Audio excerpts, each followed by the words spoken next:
আমি আপনাদের কাছে, দেশের জনগণের কাছে বিচার চাই। আমি ছাত্র সমাজের কাছে এটা বলবো যে যারা বিভ্রান্ত করে তোমাদেরকে বিভ্রান্তির পথে নিয়ে গিয়েছিল, ওই সাধারণ ছাত্রছাত্রীদের প্রতি তো আমাদের কোনো রাগও নেই, কোনো অভিযোগও নেই। কারণ আমি জানি তোমাদের এই বয়সটাই এরকম, কিন্তু সকলে তো এর মধ্যে ঢুকেনি। তো যারা আজকে এই ধরনের ধ্বংস করছে, যারা মানুষ হত্যা করেছে, তারা তো খুনি হিসেবে চিহ্নিত হবে। এখানে সাধারণ ছাত্রছাত্রীদের কোনো দায়বদ্ধতা নেই। কাজে আমি মনে করি যে এর থেকে সাধারণ ছাত্রছাত্রীদের দূরে থাকা ভালো।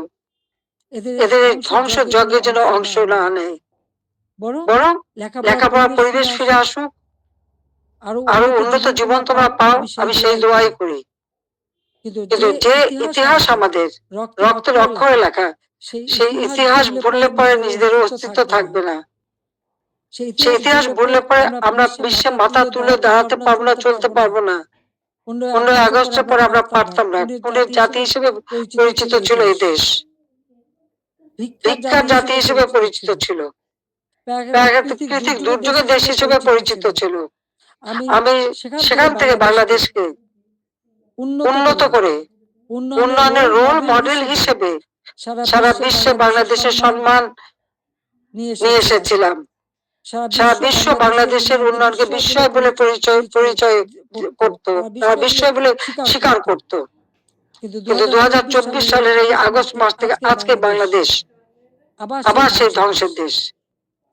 আমার একটা প্রশ্ন, জুলাই 15 তারিখ থেকে যত রকমের হত্যাকাণ্ড, পুলিশ হত্যা, আওয়ামী লীগ নেতাকর্মী হত্যা, ছাত্র হত্যা, শিশু হত্যা, যত হত্যা হয়েছে, কেন ইন্ডেমনিটি দেওয়া হলো? অপরাধ করলে অপরাধীদের শাস্তি পেতে হবে। যারা অগ্নিসংযোগ করা হলো, ওই মেট্রো রেল, তারপরে এক্সপ্রেসওয়ে, ফ্লাইওভার বা প্রত্যেকটা বিটিভি থেকে শুরু করে প্রতিটি প্রতিষ্ঠানে যে আগুন দেওয়া হলো, এবং সেটা সমন্বয়ক একজন বলেছে পুলিশ হত্যা না করলে, মেট্রো রেলে আগুন না দিলে নাকি বিপ্লব সফলতা। কিসের বিপ্লব? এই হত্যাযজ্ঞ ধ্বংসলীলাই কি বিপ্লব? বিপ্লবের অর্থ বোঝে? তারা নিজেরাই স্বীকার করছে, আর সেখানে তাদেরকে ইন্ডেমনিটি দেওয়া হয়েছে। অপরাধ যারা করে তারাই দায় মুক্তি পায়, আর অপরাধী তাদের বিচার কিন্তু একদিন না একদিন হবেই। এটা সকলের মনে রাখতে হবে। তো আমি আজকে এখানে ছাত্র সমাজ আছে, আমি সবাইকে বলবো অন্তত মনোযোগী হওয়া পড়াশোনায়, নিজের পায়ে দাঁড়াও, নিজের পিতা মাতাকে সম্মান করো, শিক্ষকদের সম্মান করো, নিজের শিক্ষা প্রতিষ্ঠান, এই প্রতিষ্ঠান কোনো জঙ্গিদের হাতে তুলে দিও না। এই শিক্ষা অনেক কষ্ট করেই আমরা শিক্ষার পরিবেশ এনেছিলাম, যেখানে প্রতিদিন বোমাবাজি আর অস্ত্রের ঝনঝনানি ছিল, সেখান থেকে মুক্ত করে চমৎকার পরিবেশ করে দিয়েছিলাম, কোনো সেশন জট ছিল না। কিন্তু আজকে আবার সেই সেশন জট, আজকে আবার একটা দুঃসময় যাচ্ছে।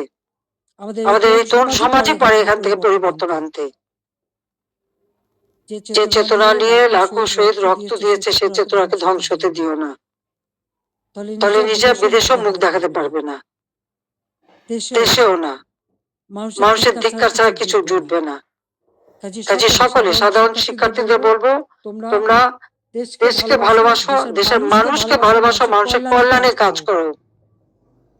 আর যারা জঙ্গি, সন্ত্রাসী, যারা অগ্নিসংযোগ, মানুষ হত্যা আর এই ভাঙচুর করতে পারে, ইতিহাস মুছে ফেলতে চায়, তাদেরকে ধিক্কার জানাও। আজকে আবার আমি এখান থেকে বিদায় নেবো। তার আগে আমি এটুকু বলবো, দেশের মানুষের কাছে আমার জিজ্ঞাসা, যারা মানুষ হত্যা করে, যারা ধ্বংসযজ্ঞ চালায়, তারা ফ্যাসিবাদী, না যারা মানুষের কল্যাণ করে, অন্ন বস্ত্র বাসস্থানের ব্যবস্থা করে, ঘরে ঘরে আলো জ্বলে, দেশের মানুষকে উন্নত জীবন দেয়, তারা ফ্যাসিবাদী, তারা স্বৈরাচার। এটা দেশের জনগণই বিচার করবেন। আমি তো আপনাদের কল্যাণে কাজ করেছি, দেশের মানুষের কল্যাণে কাজ করেছি। নিজের দিকে তো তাকাইনি, নিজের কি আছে না আছে সে তো দেখিনি। শুধু আপনাদের কল্যাণের জন্যই সবটুকু উজাড় করে দিয়ে দিন রাত পরিশ্রম করে মাত্র 15 বছরের মধ্যে বাংলাদেশকে উন্নত দেশ করেছে, উন্নয়নশীল দেশের মর্যাদা এনে দিয়েছি, যা বিশ্বে বাংলাদেশের মর্যাদা অর্জন করেছিল। আজকে সব ধ্বংস হয়ে গেছে। তবে আমি এটুকু আশাবাদী। হ্যাঁ, হ্যাঁ, আমাদের আমাদের যে যে স্মৃতিটুকু স্মৃতিটুকু নিয়ে নিয়ে ২ দুই বোন বোন বেঁচেছিলাম, বেঁচে ছিলাম, আজকে সেই আজকে সেই স্মৃতিটুকু স্মৃতিটুকু ভেঙে ফেলা ভেঙে ফেলা হচ্ছে। হচ্ছে। এর আগে এর আগে আগুন দিয়ে আগুন দিয়ে পুড়িয়েছে, পুড়িয়েছে, আজকে আজকে তা ভেঙে ফেলা ভেঙে ফেলা হচ্ছে। হচ্ছে।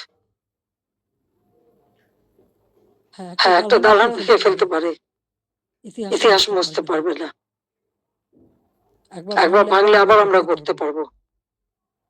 এই এই বাংলাদেশ বাংলাদেশ আবার আবার মাথা মাথা তুলে তুলে দাঁড়াবে। দাঁড়াবে। বাংলাদেশের বাংলাদেশের মানুষ আবার মানুষ বিশ্ব আবার বিশ্ব দরবারে মাথা দরবারে মাথা উঁচু করে উঁচু করে দাঁড়াবে। দাঁড়াবে। আল্লাহ আল্লাহ যখন যখন বাঁচিয়ে বাঁচিয়ে